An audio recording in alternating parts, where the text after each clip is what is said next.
Yo, yo, yo, yo, what's good, people? We back at it. Got another episode here for you today. As always, I'm your host with the most, LJ, and appreciate you joining me for another episode of What's the Word with LJ Mental Podcast. Yeah, we back at it.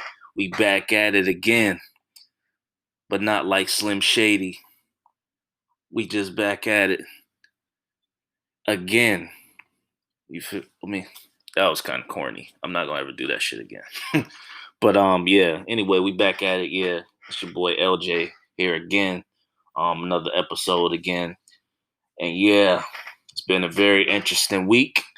And even though I know a lot of people haven't been excited about this upcoming presidential election, I hear a lot of people as I talk to. I've been talking to a lot of people lately about even people if you for Trump or if you're not for Trump.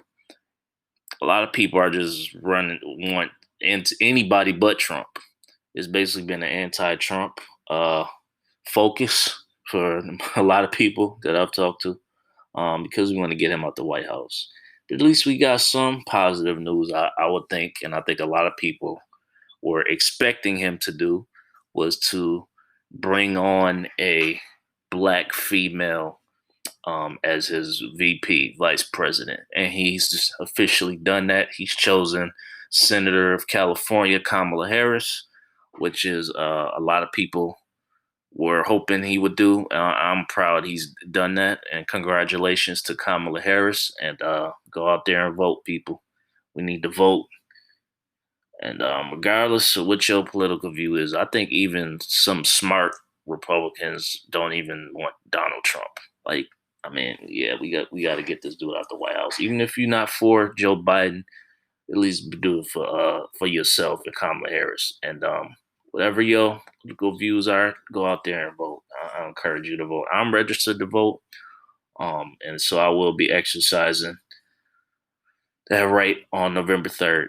So yeah, that's good. And I know Biden said some things uh, about different communities, but I believe that Kamala Harris will steer him in the right direction. It's a very progressive move. I feel like we needed some type of change. And still, even though we have two white males running for president, still, we at least have some progression. With Kamala Harris being the first ever black female to run, and also Asian female to be on a major ticket this year for a presidential nomination. So yeah, I believe I know some people like to question her background, and that's one thing that's kind of scary. A lot of people don't go out here and listen to Twitter and listen to Facebook on. You see one headline about Kamala Harris and think she's the evil woman. Oh, she locked up all these black people. But if you really look at her track record, she's done a lot to help black people. There's been some articles written on her recently. Someone up in San Francisco actually wrote an article about how a great article about Kamala Harris this week. Um, so yeah, just do your own research. I just say, don't just read a headline and run with it. Saying that's the problem. Like with this generation, we have a very short attention span, and we don't really look at the real facts. People don't want to people don't want to get it right. They just want to be right. And I know that's a big saying nowadays, but it's true. Like people don't not trying to get it right. They just trying to be the first one and be right. But I like to call it being a blind follower. Don't be a blind follower. Do your own research on everybody and hold everybody accountable. Even if you want Biden and Kamala Harris, we gotta hold people accountable. Like we tired of the bullshit. Like we can't have this same rhetoric that's been in the White House. Like we need change, and yeah, we gotta hold these people accountable. Like everybody. Like seriously, like we gotta hold everybody fucking accountable. Just because it's real shit out here. But I'm excited. So yeah, it's at least something to look forward to. So I'm still, even though I know some things about Kamala Harris, as far as even when she picked up when they took some prostitutes to trial, she didn't prosecute them.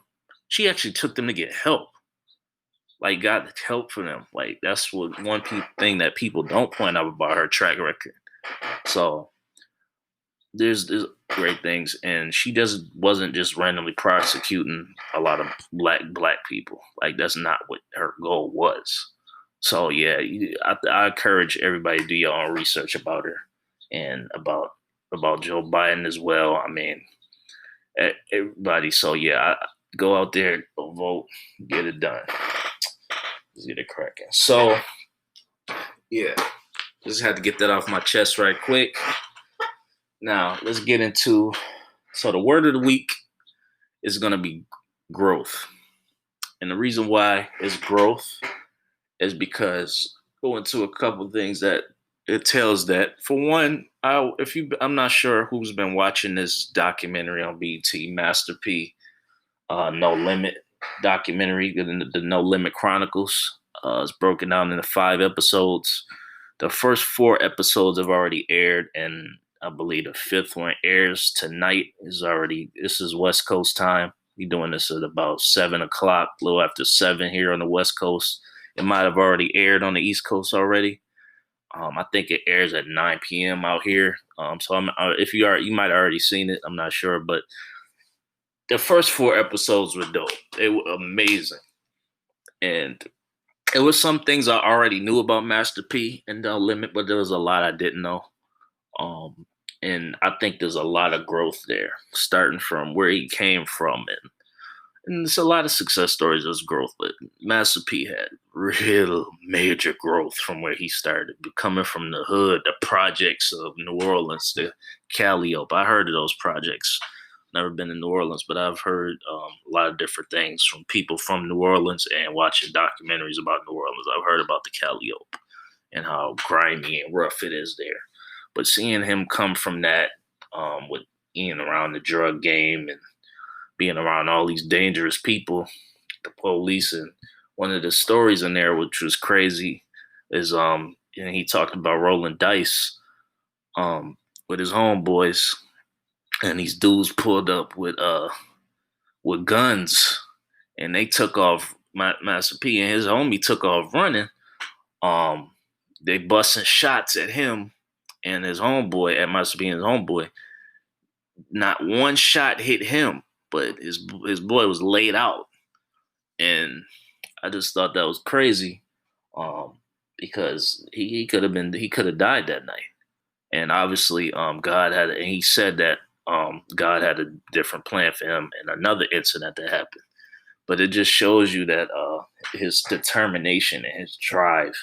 And Master P was never looked at as like the greatest lyricist, greatest MC. I don't think anybody like would ever consider him that. He's had a couple. He's had some dope records, and he's put on some great artists.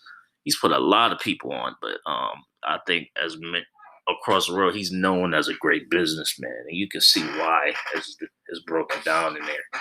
One thing I didn't know about Master P is how I didn't know he moved to Richmond, California. I didn't know that. I knew he was out in the West Coast and did some business out there, but I didn't know he drove all the way from New Orleans to Richmond. He drove all the way there, to make sure, like, yo, I gotta pursue this music thing. I can't stay in the hood, stay in New Orleans. And he's like, yo, I gotta make this thing work. And he did. And I just love that story. I just love success stories like this, and just seeing, like, especially being a black man in America, whether you black, brown, white, Asian, whatever you are, like it's great to see somebody, but especially as a black man, because we've had the odds stacked against us for so long, even to this day, and to see stories like that where this man came from literally nothing and has built an empire with No Limit Records, and he branched off into movies, obviously. And there's a key factor in a lot of these success stories. You got to find your niche, and then the other things come. But obviously, he started off in music. He wanted to not just learn how to be an artist, but to be the business side of it, which what a lot of artists don't really learn early on. And Snoop Dogg talked about that. And Master P, obviously, Snoop Dogg started at Death Row, but went to No Limit. And that's a major part of the documentary as well. It's about Master P getting Snoop Dogg from Death Row. And to see the change from Snoop Dogg was saying that when he was an artist on Death Row, that all of his cars was in Suge Knight's name, his house was in Suge Knight's name. He didn't own anything really. He just got a few dollar bills. He said he never seen a million. He said he sold over a million records, 4 million records, but never seen $1 million. Like how was that? That's crazy. So Suge getting a record company was pocketing all the bread. And you saw that with Tupac too. Like all the artists talking about like that Tupac died broke. Is wild. And that's another thing too that Master P he used to open up for Tupac. And you just got to start somewhere. And Master P he started out working out was got a few little deals. Started a small little record business that was dirty in Richmond, California. Um, and he said he was living in the back of the business. He was living in the back. Him and his wife, and his little son Romeo was born. So it's wild to see that where he came from. You know, and one thing about the Snoop story is Snoop Dogg said the Master P saved him. He saved his life, and that's crazy to hear because you think being on major artists, basically being Death Row. At one point, you could easily say Snoop Dogg was the biggest artist in the world. I'd say about maybe 92, 93, 94, that span from the Chronic to Doggy Style. You could easily say Snoop was the biggest artist in the world. Between him and then when Biggie dropped Ready to Die. But Snoop, I think during that time period, was easily the biggest artist in the world. And so from that, you would think Snoop is good, but at the end of the day, he wasn't. There was a lot of sneaky shit going on. There was a lot of plotting going on with the so-called East Coast West Coast rivalry. But to see Snoop go from that to a really good situation, Master P, and how he looked out for him, he really took care of his people. He put them on, and that's what we really want. Like whether you're an artist, whatever, like you just want to be embraced by somebody, and you just trying, you really want to shine, but you want to build your other people up with you, and that's what Master P did for Mystical, his brother Silk the Shaka, C Murder, and obviously Snoop Dogg and others. And Mia X, can't forget about her, one of the dope artists on no that was on No Limit. But I think the Snoop thing is just something that's real critical because he was going to do an album called Fuck Death Row. And Master P talked him out of that because he's like, listen, not only does Suge put you on, but that's dangerous. Like, we already got Tupac and Biggie just died, and you don't need no more drama right now. Like, Suge Knight, that could have led to all kind of shit. And in the documentary, you see that the Death Row dudes when Suge was locked up, they ran up on Snoop Dogg. Like, yo, you Suge, you owe Suge an apology. All that. Fortunately, Snoop got out of that situation, but yeah, it was still real dangerous around that time in the late '90s. Um, and I love these type of stories, like something like this, with these hip hop chronicle stories. Like, is very entertaining and intriguing. I think that's why they have them. That's why ET and others put these documentaries out there like that, and is really exciting to see. And I haven't seen the fifth episode yet, but the first four episodes were really, really good. And it's a great story. And it's too bad No Limit didn't had a run where they was kind of at the top, kind of post Death Row. They was kind of the next record label that was like the shit. Um, but Cash Money was the next one. That's another interesting too. The Cash Money records approached Master P with Birdman, aka Baby. They had a meeting and they showed that in there. And Master P felt like he would have held them back, and he don't feel like they would have had the same success if he would have signed them. So that's just wild because Cash Money obviously ended up being huge, and so many artists have been a branch from that tree. So it's just wild. Like these major connections. One last thing I want to point out regarding this Master P thing is he had a meeting with Jimmy Iovine, and he talked about how uh Jimmy Iovine was going to offer him a check for $1 million. And Master P, like, if he offered me $1 million, I know I'm worth at least 20, $30 million or $100 million. And he decided not to do the deal. And Jimmy Iovine, his negative ass said, um, "You never get a deal in this town. If you walk in that door, you will never get a deal in this town in LA." And Master P, he bet on himself. And I think that's what we really got to do. If you believe in yourself, you got to bet on yourself. Even if people saying you can't do it, your stuff ain't good, your stuff trash. If people don't believe in you, you got to believe in yourself. I think that's the major thing. You got to truly believe in you. And that's what Master P did. Like, seriously, no matter what you doing out here, whether you want to be a big time attorney, whether you want to be an actor, whether you want to paint a bunch of murals, whether you want to be a rapper, a singer, like whatever you trying to do, whether you want to run for governor, president, whatever, like don't let nobody tell you you can't do it. And I think that's what Master P did. And I love what he told him. You think because you white, you right? Like, hell no.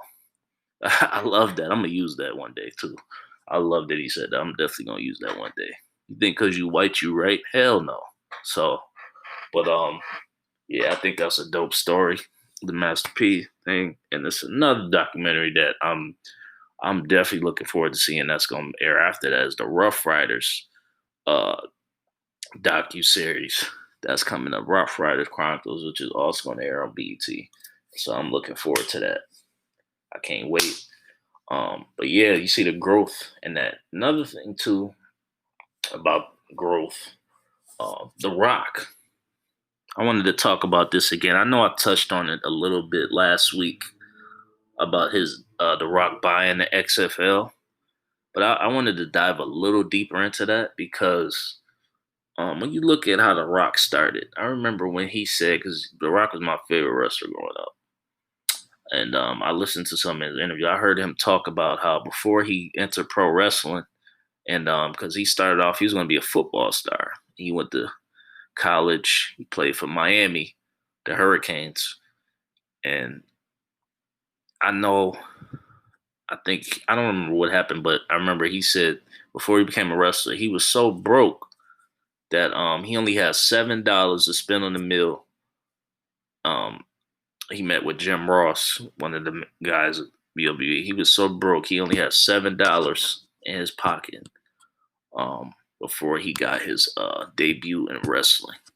And then he turned his brand. He obviously, you know what happened, how he became probably the biggest star in wrestling history, one if not one of, but I think he's the biggest star in wrestling history, to becoming the guy in Hollywood.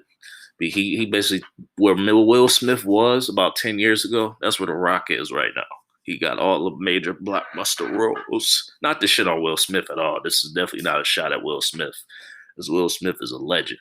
But I'm just saying, as far as where Will Smith was 10 years ago, 10, 15 years ago, that's where The Rock is at right now. He's the guy. He gets the blockbuster roles. And you see it, he has a production company it's called $7 Production. And it's wild because you see the story behind that about his growth, how he really took his brand. The Rock became a brand. Um, how he started off as this little baby face guy, Rocky Maivia, taking the name of his father, Rocky Johnson, and his grandfather, High Chief Peter Maivia. He combined those two names together. And then that didn't work. And then he tried his faction with Nation of Domination, if you know anything about this. about a little bit about, I'm talking about. And then he became the solo act, The Rock. And that's when he started to build his brand. The smell what your rock is cooking, to the t-shirt, to just bring it, to the movie Scorpion King, and so on. Like, and then when he built his brand, turned it into TV shows, and now he's buying the XFL, a company which was previously owned by his former boss in the WWE, Vince McMahon. So he bought a company from his former boss to position himself. Now The Rock is the boss. So just to see that major growth, like I love it. The Rock is dope for that. Just to see how that all played out. So yeah, that's why. And also, too, I believe he his business partner is his former wife, Danny Garcia, and a company called Red Bird Capital Partners. The companies he teaming up with. But that just seemed crazy that the XFL is only $15 million. That seems very cheap to buy like a sport, basically. XFL. Like I can't even imagine what it'd be if somehow well you can't to buy an NFL team is billions of dollars. But the buy an entire I don't know, would you consider it a franchise or is it just a league? To buy a sports league, that's wild, but that growth is amazing. And I think everybody should grow. You're supposed to learn from every experience that you have and turn it into something. And that's just great, just seeing those stories. Oh, yeah, I got to touch on this too.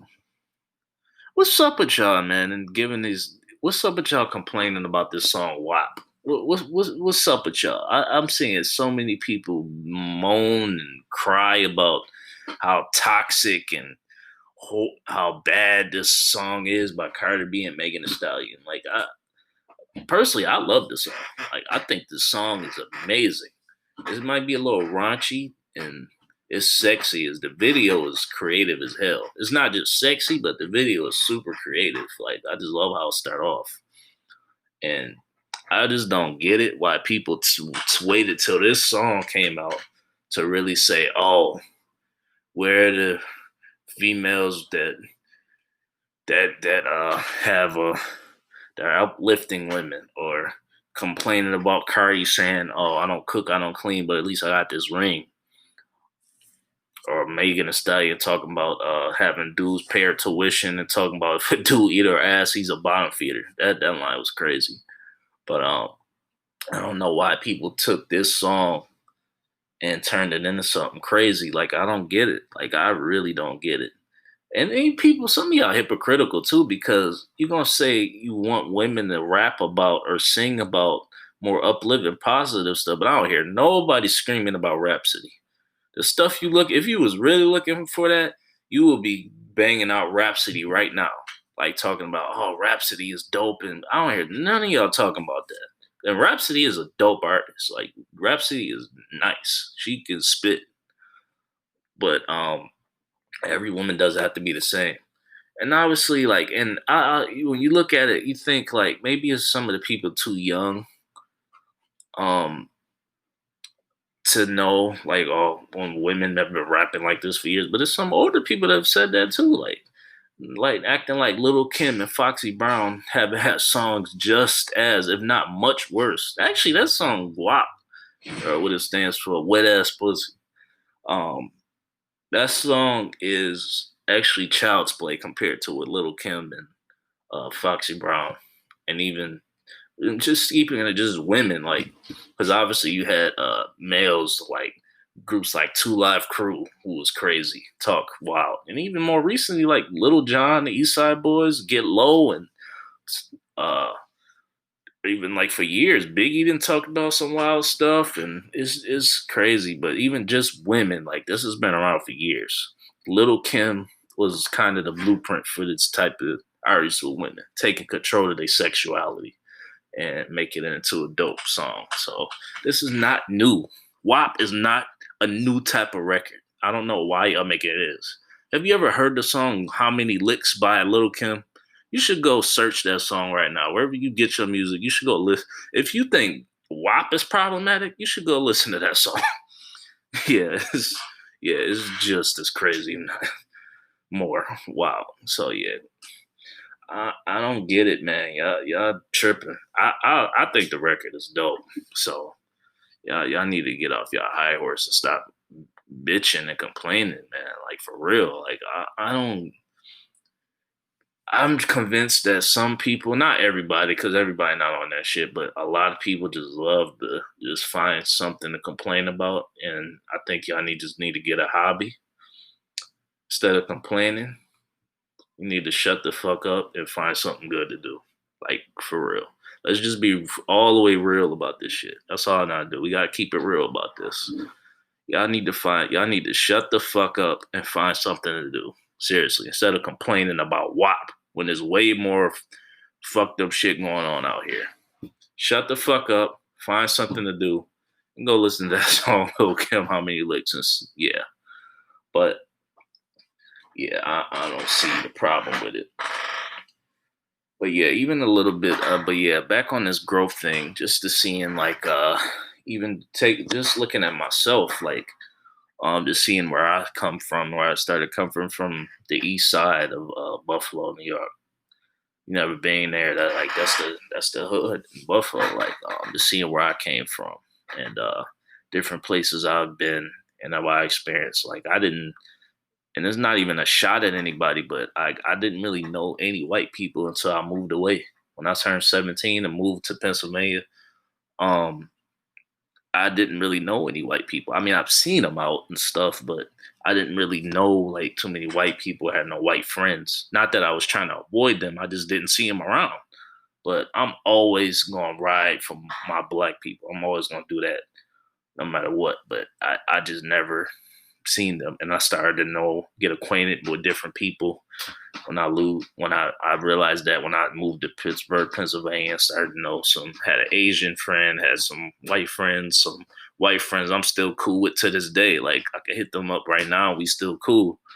Um, and it's wild to see too the relationships that I've cultivated and grown. And it's wild to see the relationships that have faded away. People you thought that might be in your life forever, they ended up just fading away and being somebody that's corny, whether they fake or you just stop dealing with them. It's just wild. I've seen that.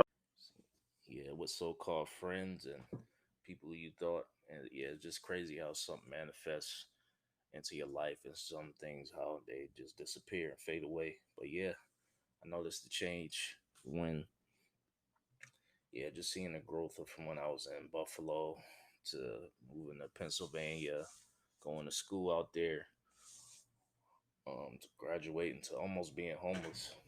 I didn't quite make it to that point. Thank God for family looking out. But yeah, it got really rough, and I enjoyed my time when I was in Pennsylvania. Like it was a chapter of my life. And as if I ever decided to write a book, I'll probably include it. But yeah, it was a good chapter of my life, and just seeing the growth from where I started, and then from where I'm from to move into another phase, which is Pittsburgh, Pennsylvania, and acquaintances and friends I met along the way, um, to having to move back to Buffalo, spend a little time in NYC, to having to move back to Buffalo, and then finally moving out to the West Coast where I'm at right now, on LA, and yeah, and it's about the growth. I'm just getting started, baby. I got a long way to go. So I feel like I got not to prove to the world. But yeah, I got things and ideas that I definitely want to share with the world.